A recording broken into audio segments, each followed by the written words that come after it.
Hello guys, welcome back to a new video. I will show you how to fix Gmail account temporarily disabled and restore access. So let's get started. First, open your preferred web browser. Over here, go to support.google.com, then click on Gmail. After that, scroll down, find Post to the Help community and click on it. Over here, click Post a question. Then enter your request appeal in the first field.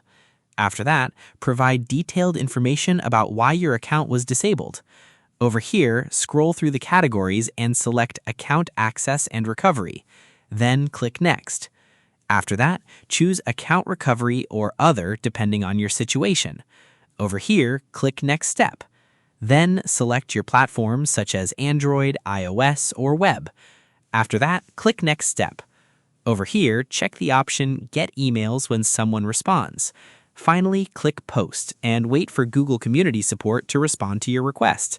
And that wraps it up. If you found this video useful, please do like and subscribe. Thanks for watching.